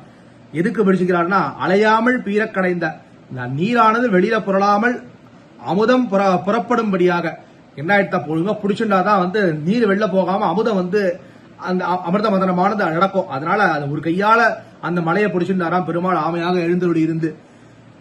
கடந்த பெருமான் திருநாமம் கடலை கடந்தருளின பெருமானுடைய திருநாமங்களை கூறுவதே யாவர்க்கும் கூத்து. வாயிட்டு சொல்லுவதே எல்லாருக்கும் வாய்ப்பேச்சாக கனவது. நமக்கு வாயானது என்ன பண்ணணும்?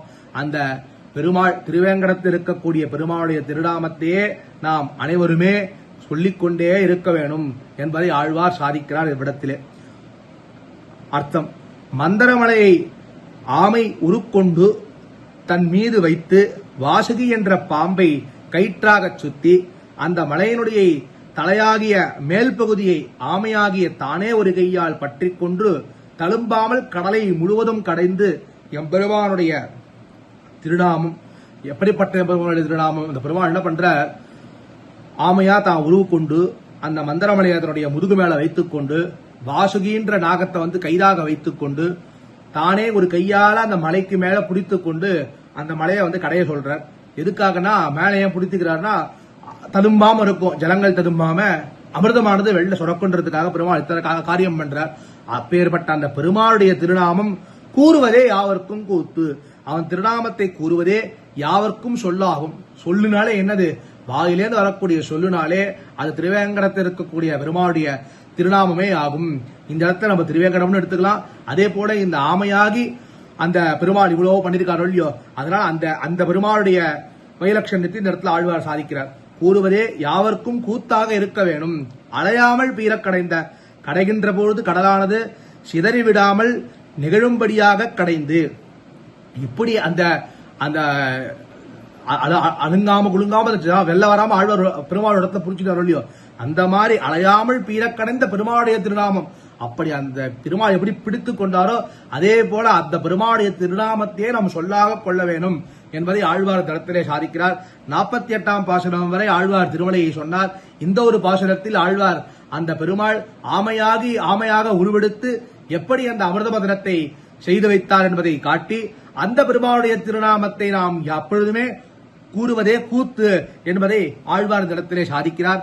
41ஆம் பாசுரத்திலே ஆழ்வாருடைய திருவுள்ளத்திலே பெருமாள் புகுந்து ஆழ்வாரின் மனோரதத்தை தூண்டிவிட்டார். அடுத்த பாசுரத்திலே பிரமனும் சிவனும் அவ்விருவருமே தங்களுடைய பாவத்தை போக்கிக் கொள்வதற்காக நித்தியம் திருவேங்கட மாமலையில் எழுந்தருளியிருந்து பெருமாளுடைய திருவடி தாமரைகளில் தாமரை பூகளை கொண்டு துதிக்கிறார்கள். அதுக்கடுத்த பாசுரத்திலே திருமலை மலையினுடைய பெருமையை அறிந்து எந்த ஒரு பயனையுமே எண்ணாமல் பிரவனும் சிவனும் நித்தியம் திருவந்தி காப்பிடுகிறார்கள் சந்தியா வேளையிலே. அதுக்கடுத்த பாசனத்திலே நம் தேகத்தில் சக்தி இருக்கும் அளவும் அந்த திருமலையை சென்று சேர்க்க வேண்டும் என்பதை ஆழ்வார் காண்பித்தார். அதுக்கடுத்த பாசனத்தில் மண்ணோர்க்கும் விண்ணோர்க்கும் வைப்பு ஆதாரமான இடம் எது, அடையத்தகுந்த இடம் எது என்னில் அந்த திருமலையே என்பதை ஆழ்வார் காண்பித்தார். அதுக்கடுத்த பாசனத்தில் அனைத்து மிருகங்களுக்குமே அந்த ஒரு திருவேங்கட மாமலைதான் ஆதாரமான இடம் என்பதை ஆழ்வார் மிகவும் அழகாக காண்பித்தார்.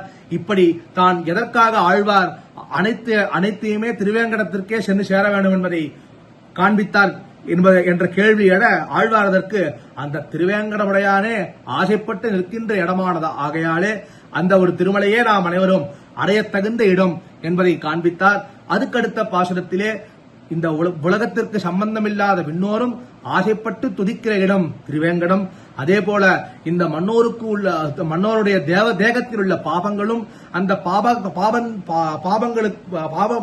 பாபத்தினாலே ஏற்படக்கூடிய துன்பத்தை போக்கும் அளவும் அந்த ஒரு கைங்கரிய அந்த ஒரு விஷயத்தை பண்ணக்கூடியவர் அந்த திருவேங்கடமுடையான் இருக்கும் மலை. அந்த திருமலை தேவர்களை ரட்சிப்பதற்காக அசுரர்களை இடர் செய்யும் பெருமாள் இருக்கும் இடம் அந்த திருவேங்கடம். அதனாலே ஆழ்வாருக்கு மிகவும் விரும்பத்தகுந்த இடம் திருவேங்கடம் என்பதை சாதித்தார். இந்த ஒரு பாசுரத்திலே அந்த அமிர்த மதனத்திலே எப்படி அந்த ஆமையாக பெருமாள் உருவெடுத்து அந்த மந்தரமலையை தன்னுடைய திருமுதுகிலே வைத்துக் கொண்டு அந்த வாசுகி வன்கையிலாக கொண்டு ஒரு கையினாலே அந்த மந்தரமலையினுடைய மேல் பகுதியை பிடித்துக் கொண்டு அந்த ஒரு ஜலம் ததும்பாமல் அமிர்தத்தை மதனம் செய்தாரோ அந்த பெருமாளுடைய திருநாமத்தை நாம் அனைவரும் கூறுவதே நமக்கு வாக்காக இருக்க வேணும், சொல்லாக இருக்க வேணும் என்பதை ஆழ்வார் இந்த ஒரு பாசுரத்திலே மிகவும் அழகாக தலை கட்டினார். அடுத்து 50வது பாசுரம்.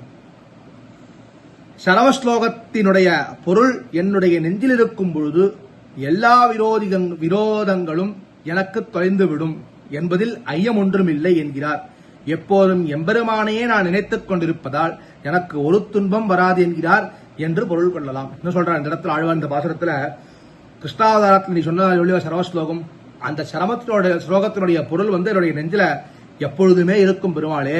அதனால எனக்கு இருக்கக்கூடிய விரோதங்களும் எல்லாமே தொலைஞ்சு போயிடும். எனக்கு என்னென்ன விரோதிகள் இருக்கோ எனக்கு இருக்கக்கூடிய விரோதங்கள் எல்லாமே ஒழிஞ்சிடும். ஏன் நீ சொன்ன சரமஸ்லோகத்தோட பொருள் என்கிட்ட இருக்கு, என்னுடைய மனசுல எப்பயுமே இருக்கு. அதனால எனக்கு எந்த ஒரு பயமே இல்லை பெருமாளே.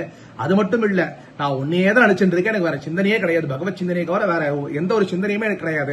அப்படி இருக்கும்போது எனக்கு என்ன துன்பம் வரப்போகுது? எனக்கு எந்த துன்பமும் வரப்போறது கிடையாது. எனக்கு இருக்கிறதுல ஒண்ணுதான், ஒன்னை வச்சு நினைக்கிறதா எனக்கு தெரியும்.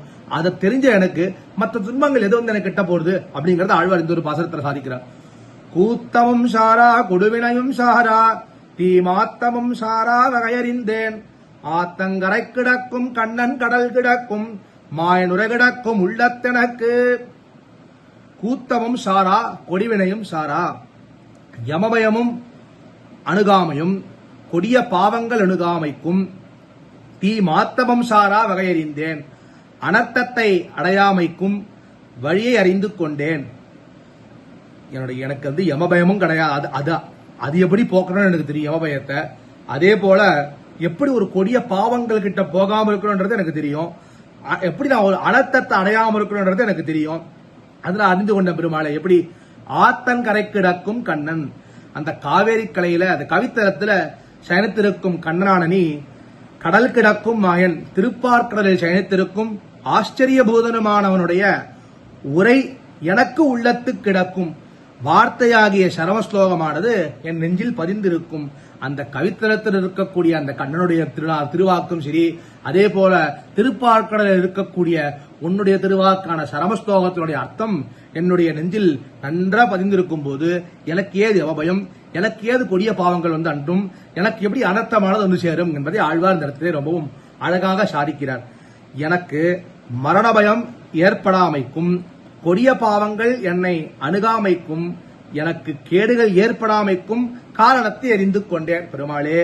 எனக்கு மரண பயமே ஏற்படாது. அதே போல கொடிய பாவங்கள் என்னை அணுகாது. எந்த ஒரு கொடிய பாவமும் என்னை அணுகாது. அதே போல எனக்கு எந்த ஒரு கேடுமே ஏற்படாது. அது எல்லாத்தையுமே அதனுடைய ஏன் எனக்கு இதெல்லாம் வராதுன்ற காரணத்தை நான் அறிஞ்சு கொண்டேன் பெருமாளே. எப்படி அப்படின்னா, தீ மாத்தமும் அதிமாத்திரம் இந்த இடத்துல கொடிய சொற்கள் கூட எடுத்துக்கலாம். எப்படி அந்த காரணம் என்ன அப்படின்னு கேட்கும்போது அந்த காரணம் என்ன எனில், காவேரி கரை ஆற்றங்கரையில் காவேரி ஆற்றங்கரையில் உள்ள திரு கவித்தலம் என்கிற திருத்தலத்தில் திருக்கண் வளர்ந்த அருளுகிறவன் யாரு? திருக்கவித்தலத்தில் அந்த பெருமாள் சயனித்திருக்க அருளியோ அந்த பெருமாளும் அதே அருளே வடிவான கண்ணபிரானுடைய உயர்ந்த வார்த்தையாகிற சரவஸ்லோகத்தின் பொருளானது பெருமாள் சொன்ன மாமேகம் சரணம் பிரஜான்னு சொன்னார் இல்லையோ அந்த உயர்ந்த பொருளானது என்னுடைய நெஞ்சில் பதிந்திருக்கிறதா. ஆழ்வாருடைய திருமண மனசுல என்ன இருக்கா? கண்ணனுடைய திருவாக்கானது ஆத்தங்கரை கிடக்கும் கவித்தலம் பெருமாள் கிருஷ்ணாவதாரத்தில் சொன்ன அந்த ஒரு வார்த்தை மாமேகம் சரணம் பிரஜா அகந்த்வா சர்வபாபேபியோ மோக்ஷயிஷ்யாமி மாசுஷகான்னு ஆழ்வார் பெருமாள் சொன்னார் இல்லையோ கிருஷ்ண தேர்தட்டில் அந்த ஒரு வார்த்தையுடைய மனசுல ரொம்ப ஆழமா பதிந்திருத்து. அப்படி பதிந்திருக்கும் பொழுது எனக்கு எப்படி இதெல்லாம் ஏற்பட போகுது, எனக்கு எப்படி மரண பயம் ஏற்படும், எனக்கு எப்படி கொடிய பாவங்கள் ஏற்படும், அதே போல எனக்கு எப்படி ஒரு கேடு ஏற்பட போறவாளே நீ சொன்ன வார்த்தையை மனசு இருக்கு, எனக்கு வேற என்ன பயம் இருக்க போறது வாழ்க்கையில அப்படிங்கறத ஆழ்வார் சாய்க்கிறார். உயர்ந்த வார்த்தையாகிற சரமஸ்லோகத்தின் பொருளானது என் நெஞ்சில் பதிந்திருக்கிறதே ஆகும். அதே போல திருப்பார்கடலில் சயனித்திருக்கும் ஆச்சரிய போதனான எம்பெருமானுடைய திருநாமங்கள் என் நெஞ்சில் பதித்திருக்கிறபடியால் அதே போல என்னது உன்னுடைய திருவாக்கு மட்டும் இல்ல, எப்படி என்ற ஹீராப்திநாதனா அந்த ஹீராப்தி திருப்பார்கடலை சயனிச்சிருக்கே உன்னோட திருநாமங்கள் என்னுடைய வாயில் எப்ப பார்த்தாலும் வந்துட்டே இருக்கு. உன்னுடைய திருநாமங்கள் உன்னுடைய நெஞ்சில பதிந்திருக்கு. அப்படி இருக்கும் பொழுது எனக்கு எப்படி பெருமாளே துன்பங்கள் நேரிடும், எனக்கு எப்படி மரண பயம் வரும்? அதனால் எனக்கு தெரிஞ்சது எல்லாமே உன்னுடைய திருநாமம், அதே போல உன்னுடைய சரமஸ்லோகத்தினுடைய அர்த்தம். அதனால நம்ம என்ன புரிஞ்சுக்கிறோம் இந்த ஒரு பாசனத்துல, அந்த ஆத்தங்கரை கிடக்கும் கண்ணனுடைய சரமஸ்லோகத்தினுடைய அர்த்தம் எவனுக்கு நன்றாக மனதில் பதிந்திருக்கிறதோ, அதே போல க்ஷீராப்திநாதனான திருப்பார்கடலில் எழுந்தருள் இருக்கக்கூடிய பெருமாளுடைய திருநாமங்கள் எவனுக்கு நன்றாக மனதில் பதிந்திருக்கிறதோ அவ யாருக்குமே மரணபயம் தேவையில்லை, அவ யாருக்குமே எந்த ஒரு கொடிய பாவங்களும் கிட்டாது, அவர் யாருக்குமே எந்த ஒரு கேடுமே ஏற்படாது என்பதை ஆழ்வார் இந்த ஒரு பாசுரத்திலே மிகவும் அழகாக காண்பிக்கிறார். அதனாலே முதல் பாசுரத்திலே 41ஆம் பாசுரத்திலே ஆழ்வாருடைய திருவுள்ளத்திலே பெருமாள் புகுந்து ஆழ்வாருடைய மனோரதத்தை தூண்டிவிட்டார். அதுக்கடுத்த பாசுரத்திலே பிரமனும் சிவனும் எந்த ஒரு வினையை தீர்த்துக் கொள்வதற்காக கொடிய வினைகளை தீர்த்துக் கொள்வதற்காக பெருமாளுடைய திருவடிவாரத்தை பிடித்துக் கொண்டு தாமரை மலர்களால் துதித்தார்கள். அதுக்கடுத்த பாசனத்திலே அந்த ஒரு திருவேங்கடமாமலையினுடைய பெருமையை உணர்ந்து அந்த பிரமணம் சிவனம் பெருமாளுக்கு திருவந்தி காப்பிடுவதற்காக அதுக்குண்டான வெண்குட சாம்பரங்கள் அதே போல வெண் முத்துக்கொடைகள் எல்லாம் ஏந்தி கொண்டு பெருமாளை நோக்கி நித்தியமும் சந்தியா காலத்திலே சாயங்கால வேளையிலே கைங்கரியத்தை செய்து கொண்டிருக்கிறார்கள்.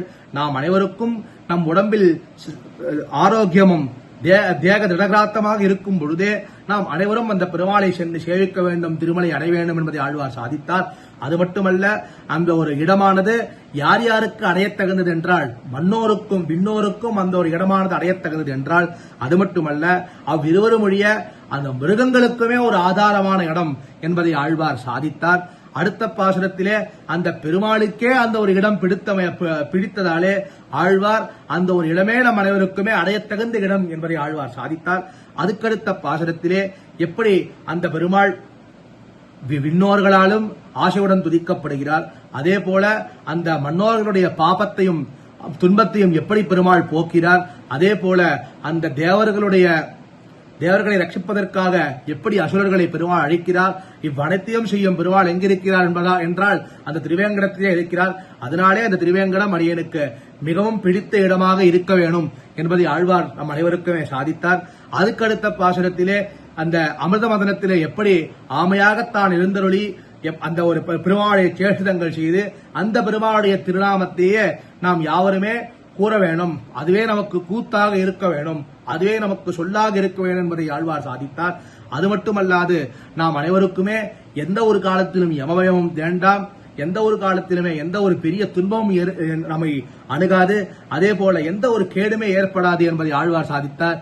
எப்படி என்றால் அந்த ஆத்தங்கரை கிடக்கும் திரு கவித்தலத்தில் எழுந்திருக்கும் பெருமாளுடைய திருவாக்கான சரமஸ்லோகத்தின் அர்த்தத்தை நாம் எப்பொழுது மனதில் பதிய வைக்கிறோமோ, அதேபோல் க்ஷீராப்திநாதனான திருப்பார்கடல் பெருமாளுடைய திருநாமங்களை நாம் எப்பொழுது மனதில் பதிய வைக்கிறோமோ அப்பொழுதே நம் அனைவருக்குமே எந்த ஒரு நேரத்திலுமே நமக்கு ஒரு எபபயமோ எந்த ஒரு துன்பமோ அல்லது எந்த ஒரு கேடுமோ ஏற்படாது என்பதை ஆழ்வார் சாதித்தார். அதே போல இவ்விரண்டு விஷயங்களுமே நாம் அனைவருக்கும் மனதில் பதிய வேண்டும் என்பதை நம் ஆச்சாரியர்களிடத்தில் பிரார்த்தித்துக் கொண்டு இந்த ஒரு வாய்ப்பை அடியேனுக்கு வழங்கின சுவாமிகளுடைய திருவடிவாரத்திலே அடியனுடைய தண்டவத் பிரணாமங்களை தெரிவித்துக் கொண்டு அடியேன் அமைகிறேன். அடியேன் ராமானுஜதாசன்.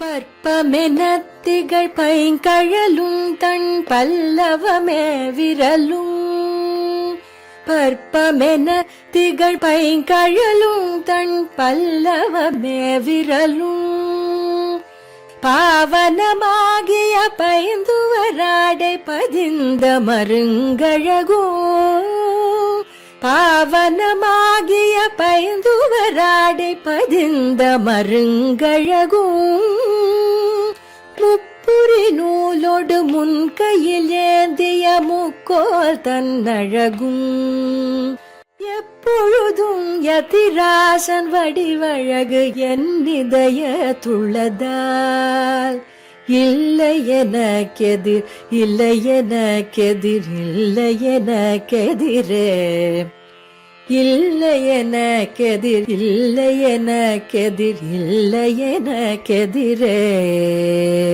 இல்லை எனக்கெதிரே இல்லை எனக்கெதிரே இல்லை எனக்கெதிரே